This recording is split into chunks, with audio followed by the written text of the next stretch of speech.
Bismillahirrahmanirrahim. Terima kasih saudari pengacara majlis. Bismillahirrahmanirrahim. Innal hamdalillah nahmaduhu wa nastaghfiruhu wa na'udzu billahi min syururi anfusina wa min sayyiati a'malina. May yahdihillahu fala mudilla lahu wa may yudlil fala hadiya lahu. Asyhadu an la ilaha illallah wa asyhadu anna Muhammadan abduhu wa rasuluh. Selamat pagi saya ucapkan kepada semua yang sudi melapangkan masa untuk mendengar sesi kita pada pagi ini. Izinkan saya memperkenalkan diri. Saya diberi nama Muhammad Aidil bin Azmi, Pegawai Eksekutif di Unit Governance dan Integrity Hospital Al-Sultan Abdullah. Saya rasa masih belum terlambat lagi untuk saya ucapkan selamat hari raya kepada semua warga Hospital Al-Sultan Abdullah dan kepada rakan-rakan yang mengenali saya. Saya mohon maaf sekiranya ada terkasar bahasa, kalau ada yang saya tersinggung perasaan tu, saya minta maaf. Yang baik terletak pada Allah, yang kurang tu terletak pada saya. InsyaAllah saya akan berubah, sentiasa untuk cuba berubah diri saya, InsyaAllah. Okay, baiklah. Hari ini saya akan share serba sedikit berkenaan dengan proses TMS ataupun yang kita juga kenali sebagai pengurusan masa. Saya hanya akan sentuh 4 topik utama, iaitu yang pertama mengenai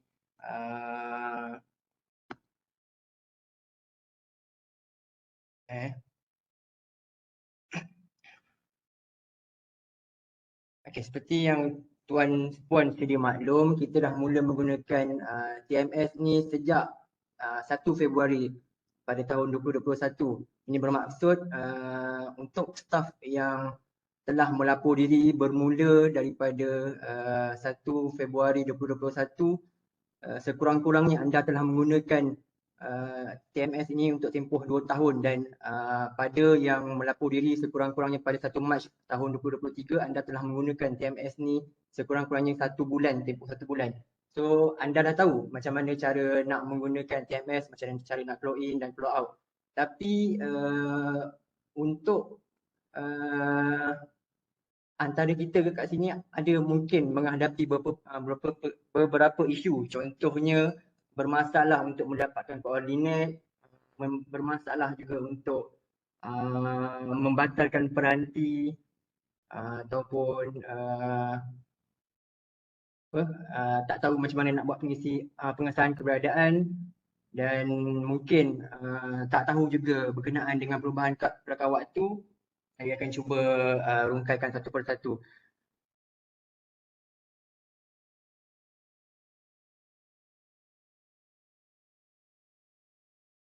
Tak gerak.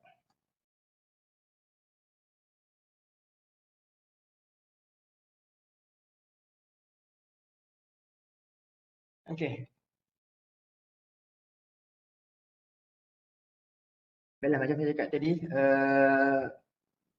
saya akan terangkan beberapa topik untuk hari ini.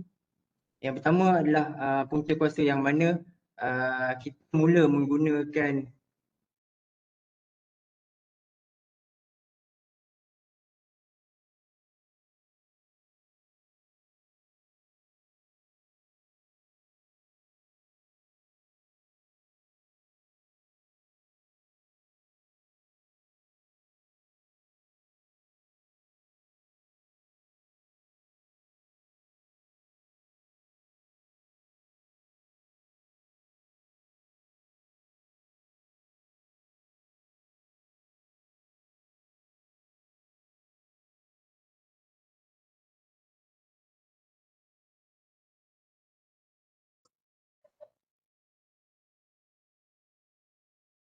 baiklah, untuk yang pertama saya akan menyentuh sedikit mengenai punca kuasa penggunaan time management system atau TMS ini. Cadangan penggunaan TMS ini telah dibentangkan sebanyak 2 kali. Kalau anda boleh lihat dekat dalam punca kuasa yang saya paparkan ataupun surat yang saya paparkan ini, telah dibentangkan sebanyak 2 kali, iaitu pada 11 Mac tahun 2020 dan kemudiannya sekali lagi dibawa kepada pengusyuran MBU pada 13 April tahun 2020. Okey, sehubungan itu pada tahun 2021, iaitu pada 26 Januari tahun 2021, semua moderator untuk sistem TMS ini, dan juga Ketua Pusat Tanggungjawab Ketua PTJ untuk semua PTJ di UiTM telah diberikan taklimat sedikit mengenai tata cara penggunaan atau pelaksanaan time management system. Oleh itu, kalau anda nampak dekat surat yang saya lampirkan ini, perkara nombor 3, terdapat beberapa fungsi-fungsi TMS, iaitu yang pertama, permohonan WBB untuk memilih waktu berperingkat, iaitu waktu pertama nombor 1, 2 dan 3, termasuk WP 5, 6, 7 dan 8 untuk bulan Ramadan. Seterusnya untuk ketik masuk dan ketik keluar, macam saya cakap tadi, kita dah 2 tahun sekurang-kurangnya menggunakan ketik masuk dan ketik keluar. Seterusnya mengisi lupa ketik bagi sekiranya berlaku perkara kecemasan, contoh macam masalah teknikal TMS ataupun hal-hal yang berkaitan yang bersangkutan. Seterusnya mengisi pengesahan keberadaan, yang ini saya akan sentuh sekejap lagi. Yang keempat, memantau. Yang kelima, memantau pemegang KPW sama ada staf pemegang kad kuning, hijau atau merah. Yang ini pun saya akan sentuh sekejap lagi. Yang ke-6, memaklumkan staf dikenakan tindakan pentadbiran menghadiri sesi kaunseling sekiranya berlaku ketidakhadiran yang telah diteliti oleh pegawai. Dan yang ke-7, membuat laporan kehadiran setiap bulan kepada unit integriti. Yang ini adalah fungsi saya di sinilah. Okay. Seterusnya, akan terus masuk kepada topik yang pertama, iaitu perkongsian mengenai koordinat. Macam saya cakap tadi, kita sekurang-kurangnya mana yang lapor diri tahun 2021 dah guna 2 tahun, mana yang lapor diri baru 1 Mac hari tu kita dah guna paling tidak sebulan. Jadinya mungkin ada staf-staf dekat sini ataupun staf-staf HASA yang masih belum tahu hotspot ataupun apa yang boleh dibuat ataupun kat mana yang boleh dicapai koordinat. So kat sini saya akan sebut, yang pertama, koordinat boleh dicapai dalam lingkungan 50 meter radius di dalam bangunan hospital, dari bangunan hospital Al-Sultan Abdullah atau bangunan pusat pakar perubatan Hospital Al-Sultan Abdullah. Dan yang kedua, yang tidak boleh dicapai adalah di kawasan parkir, pagar UiTM ataupun secara generalnya adalah kawasan yang melebihi daripada 50 meter radius. So kalau kata mereka yang berada di 50 meter radius lebih daripada lingkungan yang telah ditetapkan, iaitu lebih daripada 50 meter radius bangunan Hospital Al-Sultan Abdullah ataupun CTC, insya-Allah anda tidak akan dapat ketik masuk lah. Sebab kenapa saya nyatakan dekat sini, sebab ada antara kita yang mungkin saya ada terima feedback, mereka boleh ketik masuk dekat kawasan parkir. Tapi saya nak nyatakan dekat sini, kita tak letak pun koordinat dekat kawasan parkir, tapi mungkin keberadaan anda itu, sebab dekat dalam sekitar kawasan hospital ni ada banyak spot-spot koordinat. Dekat lobi-lobi utama kita ada letak spot koordinat. Mungkin kawasan yang anda ketik masuk tu termasuk dalam lingkungan 50 meter radius. Jadinya phone anda ataupun peranti anda dapat membaca koordinat tersebut. So anda dapat ketik masuk, tapi ada kalanya anda mungkin berada di kawasan yang sama tapi mungkin terkeluar sikit daripada 50 meter radius. Itu akan menyebabkan anda tidak dapat untuk ketik masuk. Jadinya nasihat saya untuk ketik masuk dan ketik keluar, anda beradalah di dalam kawasan ataupun bangunan CTC ataupun bangunan HASA di Puncak Alam. Okey.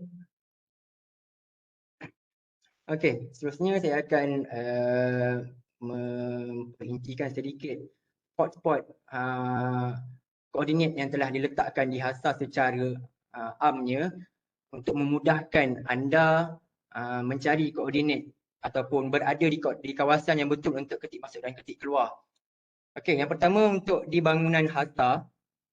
Di bangunan HASA, untuk di arah satu, kita letak koordinat di kawasan kafeteria, iaitu di pintu hadapan dan pintu belakang. Mana pintu hadapan, mana pintu belakang? Pintu hadapan adalah di kawasan parkir bahagian luar dan pintu belakang adalah di kawasan dalam bangunan. Mungkin ada antara kita yang tak dapat capaian internet di bahagian pintu belakang, so boleh ketik masuk di kawasan pintu hadapan. Kemudiannya ada di Jabatan Forensik dan juga di Stor Perubatan. Sebab tu saya cakap tadi mungkin ada antara kita yang boleh ketik masuk dekat dalam kawasan parkir dekat tepi kafeteria tu, jadinya kalau kata tak boleh masuk ataupun tak boleh ketik masuk, anda boleh pergi dekat kawasan kafeteria ataupun di kawasan Jabatan Forensik. Okey, seterusnya untuk di Aras 2, koordinat ada diletakkan di Anjung Zamzam di lobi utama.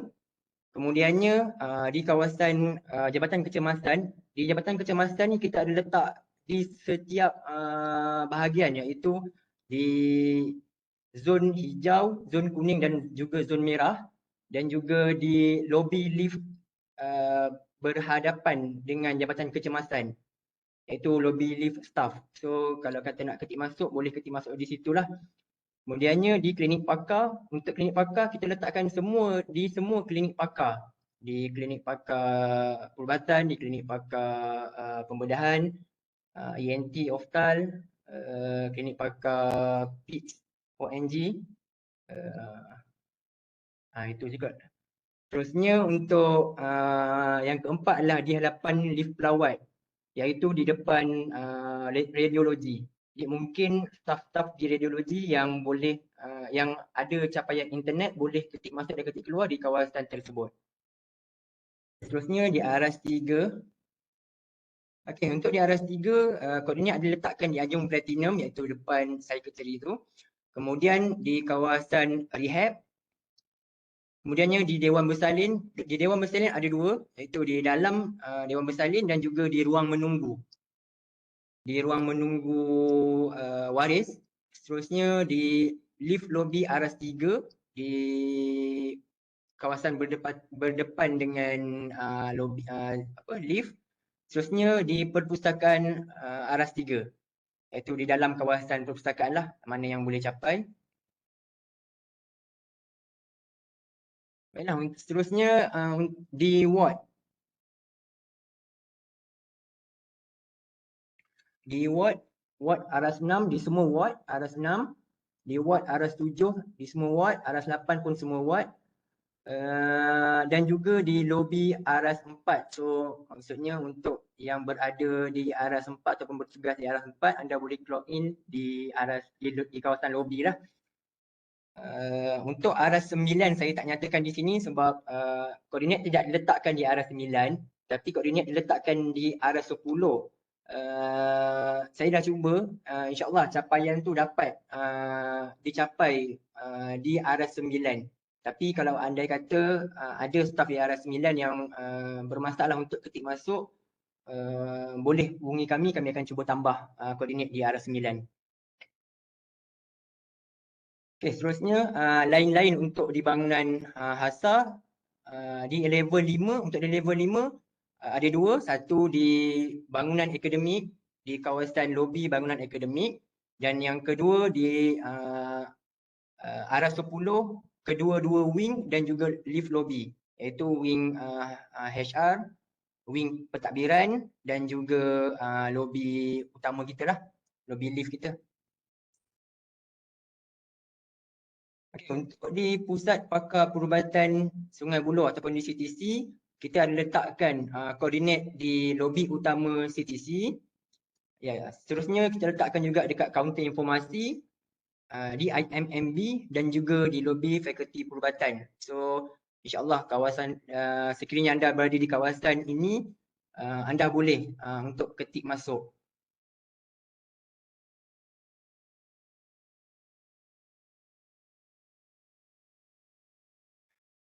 Sekiranya kalau anda untuk isu koordinat ni, saya nak maklumkan juga bahawa faktor peranti juga akan memainkan peranan untuk keboleh capaian koordinat. Ada kalanya peranti kita ni diambil masa yang lama untuk dapatkan satu-satu koordinat. Jadinya saya nasihatkan kepada mereka-mereka yang ada masalah untuk ketik masuk disebabkan koordinat tak dapat langsung, which mean dah tunggu sampai 5 minit langsung tak dapat, ataupun dah tunggu 10 minit ataupun lebih daripada itu langsung tak dapat, dan benda ni berlaku hari-hari, memang langsung tak dapat, sehinggakan anda terpaksa ketik masuk menggunakan web. Saya nasihatkan untuk anda datang jumpa kami di arah 10 Hasta, bawa bersama-sama dengan anda peranti untuk kami bantu kita semak punca peranti tu tak dapat baca koordinat, sebab ada juga staf yang datang jumpa saya mengadu cakap tak dapat nak ketik masuk ketik keluar. Bila kita tengok peranti dia, dia kata dia tak ada bisik apa-apa setting pada GPS, tapi bila kita tengok dia tertutup dia punya setting GPS. So kita cuba bantulah mana-mana yang kita boleh bantu. Tapi andai kata ada isu-isu lain yang kita dapat bantu, insyaAllah kita akan take note dan kita akan bawa kepada pihak teknikal untuk solvekan isu ini. Okay. Okay, selesai isu koordinat. Seterusnya kita akan beralih kepada topik yang ketiga, iaitu pembatalan peranti. Kenapa saya tekankan berkenaan dengan pembatalan peranti? Sebabnya ada ramai yang datang jumpa saya cakap ataupun tanya macam mana nak batalkan peranti. Sebenarnya batalkan peranti ni bukan kami moderator yang boleh batalkan, tapi anda sendiri pengguna ataupun user boleh batalkan peranti. Untuk batalkan peranti ini perlunya ada peranan dua belah pihak, iaitu pihak staf sendiri dan juga peranan daripada pegawai. Apa yang dimaksudkan dengan peranan staf dan juga apa yang dimaksudkan dengan peranan pegawai? Jom kita tengok satu persatu. Okey, untuk peranan staf, anda kalau anda nak buat pembatalan peranti, apa yang anda boleh lakukan adalah anda perlu pergi kepada butang menu, ada dekat bahagian sebelah kiri atas tu. Dan anda tekan ataupun klik pada butang menu tersebut. Kemudian anda klik batalkan peranti TMS. Akan keluar seperti dalam gambar ni lah. So anda kena nyatakan, jadi anda kena nyatakan sebab anda batalkan peranti tersebut. Kemudiannya klik teruskan. Bila anda tekan ataupun klik teruskan tu, permohonan akan dihantar kepada pegawai pembenar dan pelulus. Selesai dekat situ untuk peranan staf. Tapi mungkin akan ada staf yang bertanya, Cik Aidil, peranti saya hilang ataupun peranti saya rosak, langsung dah tak boleh nak buka. Jadi macam mana saya nak buat pembatalan peranti? So jawapan dia, anda perlu install aplikasi tersebut dalam phone baru anda ataupun peranti baru anda macam biasa. Install je macam biasa. Kemudian anda daftar masuk gunakan anda punya login ID, iaitu nombor staf dan juga kata laluan yang sama macam yang lama. Kemudian anda pergi kepada butang menu dan buatlah sebagaimana peranan staf yang saya nyatakan sebentar tadi. Itu sahaja. Baiklah, selepas daripada staf buat peranan mereka ataupun anda dah buat pembatalan peranti, anda jangan diam je. Sebagai staf, kita kena maklumkan kepada pegawai untuk meluluskan pembatalan kita. Jangan kita harapkan pegawai nak luluskan permohonan kita tanpa kita beritahu kepada mereka. Kita lah sebagai staf kena jumpa pegawai, minta bantuan mereka untuk luluskan dengan nyatakan sebab-sebab lah mengapa kita batalkan peranti. InsyaAllah pegawai akan ambil masa yang mudah ataupun masa yang sekejap je untuk luluskan pembatalan peranti anda, dengan syarat anda menghubungi ataupun berjumpa dengan pegawai anda. Okey, seterusnya bila staf dah buat pembatalan peranti, apa pula peranan pegawai? Okey, untuk pegawai, bila staf maklumkan yang mereka dah buat pembatalan peranti, pegawai perlu buat perkara yang sama, klik pada butang menu di dalam aplikasi, klik pada kehadiran. Klik pada kehadiran, kemudiannya klik pada permohonan pembatalan peranti menunggu kelulusan saya. Kemudian akan keluar nama seperti yang ada dalam gambar. Klik pada ruangan nama staf tersebut dan klik pada butang yang kuning tu, butang diluluskan. Klik diluluskan atau tidak diluluskan. Bila anda tekan kuning tu, anda akan nampak tidak diluluskan atau diluluskan. klik kelulusan tersebut.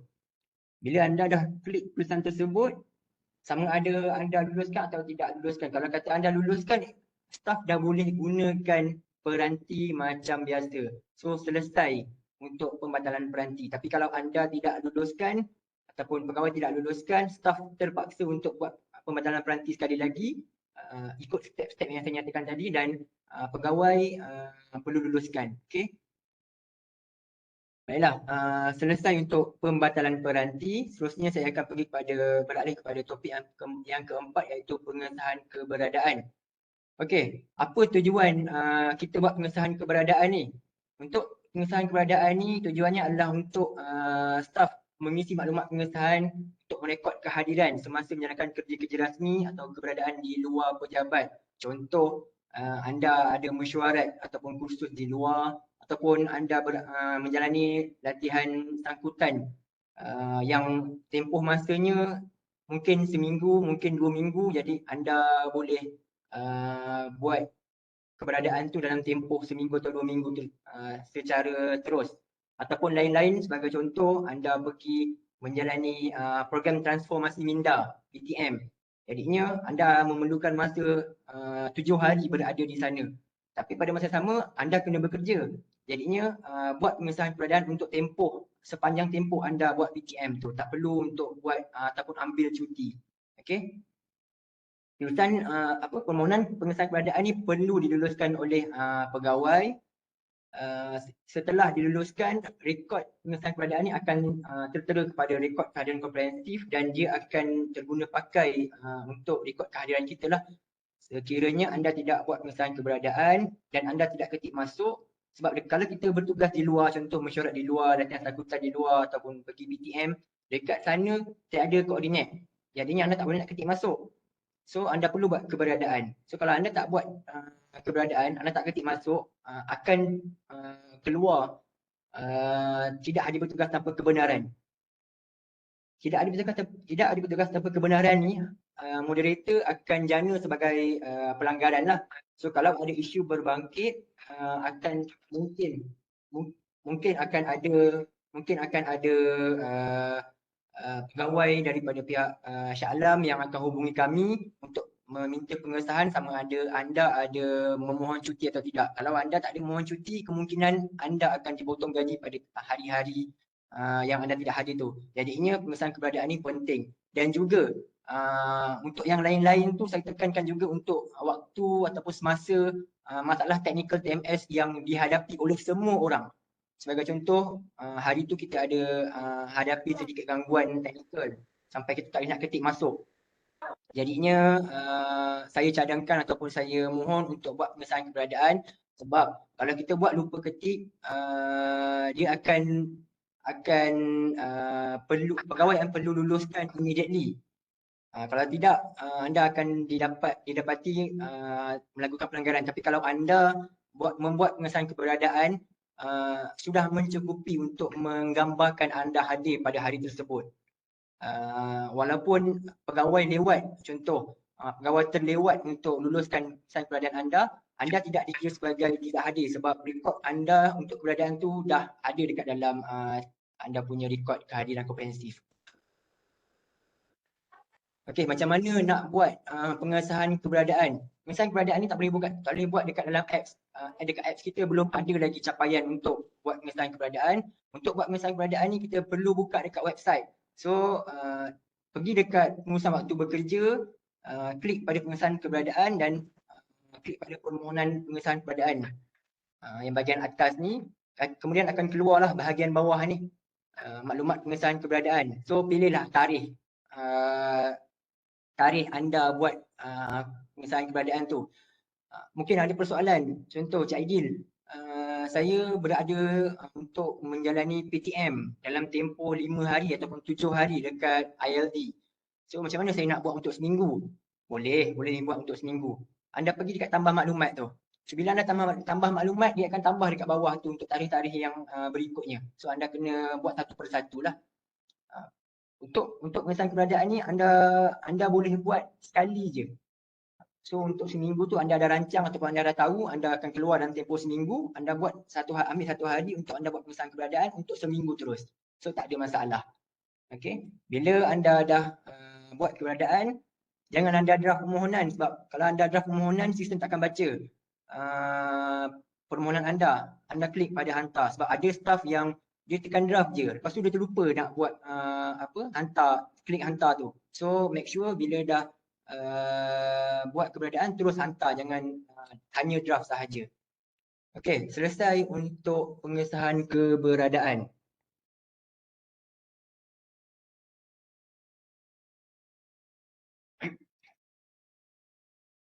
Okey, seterusnya kita beralih kepada topik yang terakhir iaitu perubahan warna kad perakam waktu.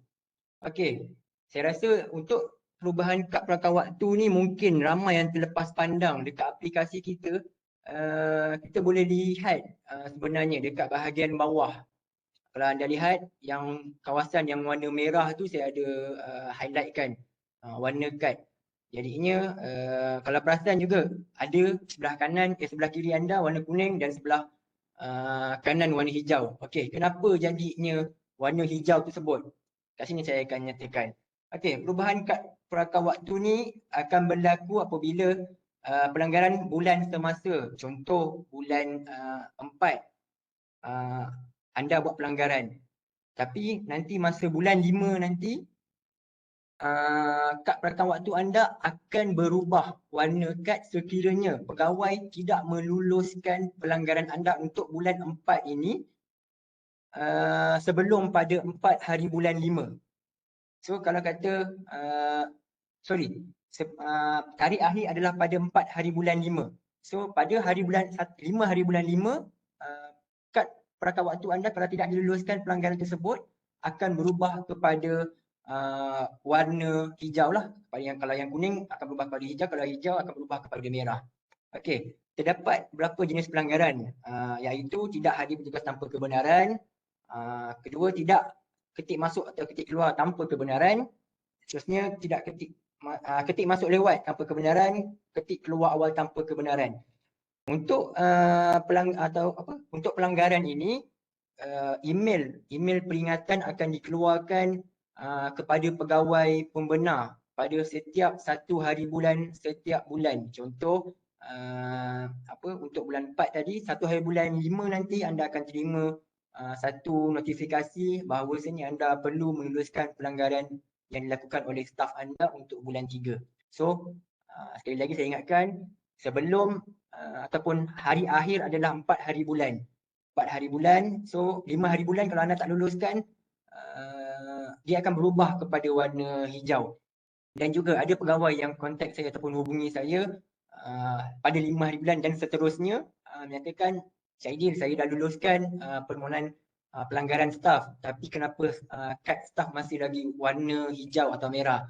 Itu disebabkan kerana anda lewat untuk memberi kelulusan pelanggaran.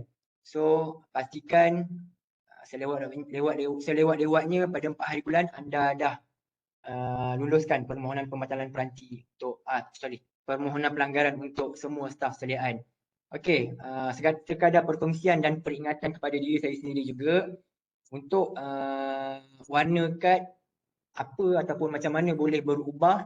Untuk kad kuning, kalau dia berubah kepada hijau bermaksud anda telah melakukan pelanggaran sebanyak 3 kali atau lebih pelanggaran, dia akan berubah kepada warna hijau. Untuk daripada hijau kepada merah, kalau anda lihat kat sini, hijau kepada merah, cukup sekadar 2 kali je. 2 kali anda buat pelanggaran, pegawai tak luluskan, anda akan kad perakam waktu anda akan berubah daripada hijau kepada merah. Macam mana kalau contoh kalau kata tadi yang bawah ni dia punya kad hijau. So macam mana dia nak jadikan warna kuning balik? So dia punya cara mudah, jangan buat pelanggaran. Ataupun kena pastikan untuk bulan semasa ataupun bulan berikutnya kena pastikan minta tolong ataupun berjumpa dengan pegawai, berbincang dengan pegawai, nyatakan sebab, mohon maaf ke apa, untuk pegawai luluskan permohonan pelanggaran anda. dan anda juga sebagai staff, kita sebagai staff, bila kita dah buat salah, kalau dah buat pelanggaran ni maksudnya kita buat salah lah kan. So bila dah buat salah ni, budi bahasa kita, jumpalah pegawai untuk luluskan permohonan pelanggaran kita. Mungkin kita tak jumpa pegawai sebab tu pegawai pun terlupa nak luluskan permohonan pelanggaran kita. So jumpalah pegawai untuk luluskan. So make sure kosong barulah akan berubah kepada kuning kembali. Seterusnya siapa yang merah nak balik kembali kepada hijau, sama juga. Kosong pelanggaran akan berubah kembali kepada hijau. Okey.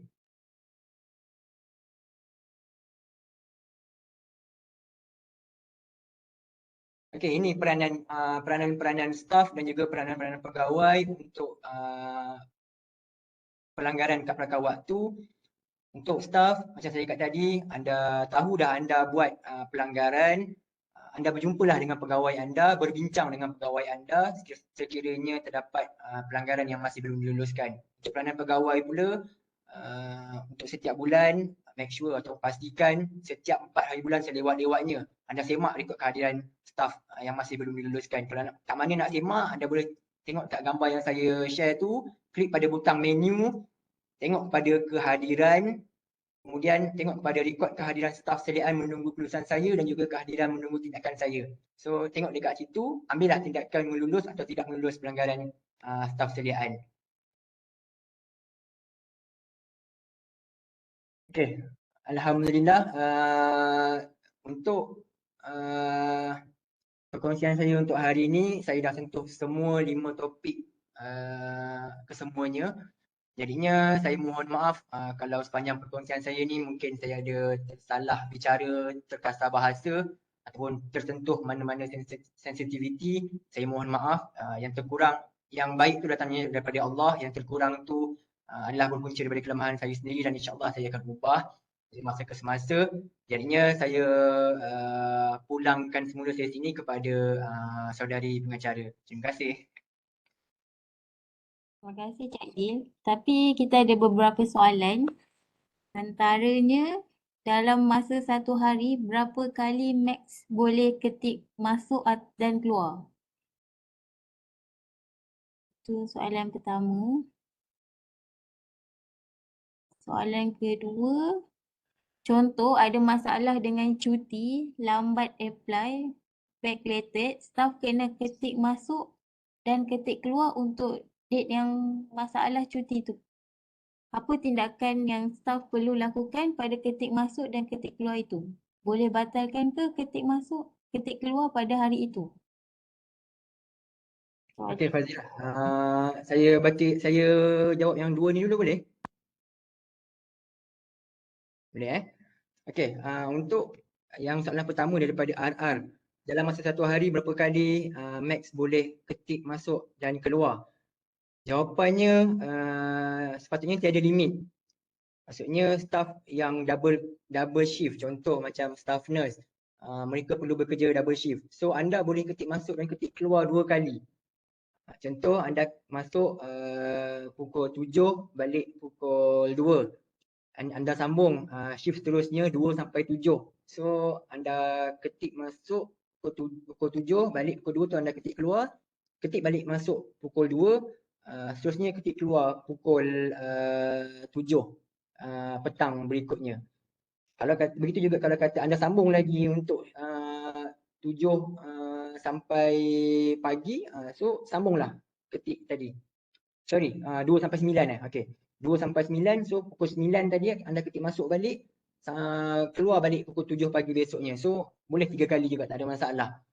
So jawapannya tiada limit sepatutnya, tapi kalau ada isu berbangkit, contoh tak boleh nak ketik masuk 2 kali, boleh jumpa dengan kami akan cuba tengok apa isu yang berlaku.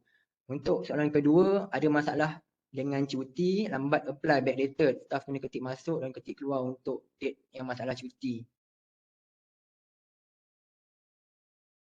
Okey, yang ini saya boleh nyatakan peranan staff tersebut sepatutnya bila kita cuti, kita kena apply awal. Tapi kalau kita apply backdated, contoh hari ini, contoh hari Rabu dan hari Selasa, kita cuti sepatutnya. Tapi kita terlupa untuk buat apply cuti. So bila masuk hari Khamis semalam, anda tak boleh nak ketik masuk sebab ada backdated cuti. So saya cadangkan untuk buat pengesahan keberadaan dahulu untuk hari Khamis yang anda perlu ketik masuk tu, sebab kalau tidak dia akan jadi tak cantik sebab anda kena buat ketik, lupa ketik. So lebih baik buat keberadaan sementara nak menunggu anda jumpa dengan moderator untuk buat backdated cuti.